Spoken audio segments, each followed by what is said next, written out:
Lucknow Vinod Kumar Shastri advocate ने अपने जन्मदिन पर संविधान सुरक्षा और न्याय पर ईवीएम की चुनौती विषय पर विचार संगोष्ठी का आयोजन मल्लोहर स्टेशन के पास किया। गोष्ठी में कांग्रेस पार्टी के तरफ से लगभग 30 पदाधिकारी व स्थानीय लोग उपस्थित रहे। कार्यक्रम का संचालन एवं अध्यक्षता विनोद कुमार शास्त्री एडवोकेट कांग्रेस नेता ने की। इस गोष्ठी में सभी आए लोगों ने ईवीएम, संविधान सुरक्षा व देश की न्याय व्यवस्था पर अपने अपने विचार रखे। वही कांग्रेसी नेता व अधिवक्ता विनोद शास्त्री ने अपने जन्मदिन के मौके पर तेहरी भोज का आयोजन भी किया, जिसमें काफी संख्या में स्थानीय लोगों व गोष्ठी में आए लोगों ने शामिल होकर तेहरी का आनंद लिया। आई लखनऊ से देखते हैं हमारे संवाददाता की एक खास रिपोर्ट।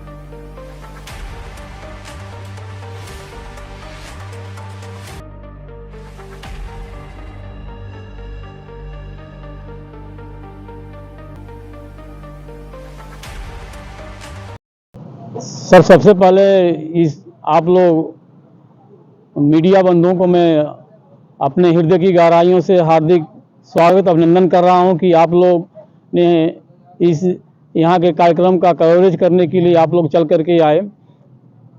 आज मेरा जन्मदिन भी है और कांग्रेस पार्टी के तरफ से हम लोग एक कार्यक्रम का आयोजन किए हैं कि भारत में हमारा जो संविधान है वो खतरे में है और उसको बचाने के लिए हम लोग हमारे राष्ट्रीय अध्यक्ष माननीय राहुल गांधी जी कश्मीर से कन्याकुमारी तक पैदल यात्रा करके आप वो भारत जोड़ो यात्रा का कर रहे हैं। उसी कड़ी में हम लोग जो है आज यहाँ भारत के यात्रा के दौरान हम लोग जो भारत का जो संविधान है उसको कैसे हम लोग बचा कर रखा जाए और उसमें जो है ईवीएम सबसे बड़ा सवाल था।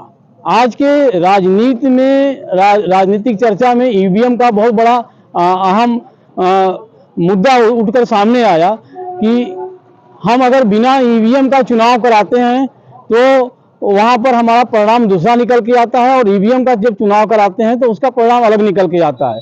तो ईवीएम कहीं ना कहीं संदेह के घेरे में है। ईवीएम हम लोग के लिए खतरा एक साबित हो रहा है और विपक्ष बार बार इसका जो है बात करता है कि नहीं हमारा ईवीएम से हमको वोटों का नुकसान हो रहा है, ईवीएम हमारा जो सही वोटों की गणना नहीं दे रही है। तो मैं आप लोग के माध्यम से कह रहा हूं कि इस बार जो चुनाव होना चाहिए 2024 का जो लोकसभा का चुनाव है वो बिना ईवीएम का हो, बैलेट पेपर पर हो। और इसके लिए आप देख रहे हैं कि सर्वोच्च न्यायालय के जज से लेकर के जंतर मंतर तक धरना दे रहे हैं। यहाँ तक कि उनका ईवीएम का बहुत बड़ा विरोध चल रहा है। सोशल मीडिया तो कवरेज कर रही है, लेकिन बड़ी मीडिया उसको कवरेज नहीं कर पा रही है ईवीएम को लेकर के। ईवीएम बहुत बड़ा एक सवाल है और उस बात को लेकर के हम लोग आज एक यहाँ मल्लोहर में एक कार्यक्रम का आयोजन किया ताकि यहाँ से हम लोग देश को और चुनाव आयोग को संदेश दें कि हमारा जो चुनाव होना चाहिए ये हमारा लोकतंत्र का जो चुनाव होना चाहिए, इस बार का जो चुनाव 24 में होना चाहिए वो बिना ईवीएम का होना चाहिए और बैलेट पेपर पर होना चाहिए और निष्पक्ष चुनाव होना चाहिए। निष्पक्ष चुनाव के लिए हम लोग मांग कर रहे हैं।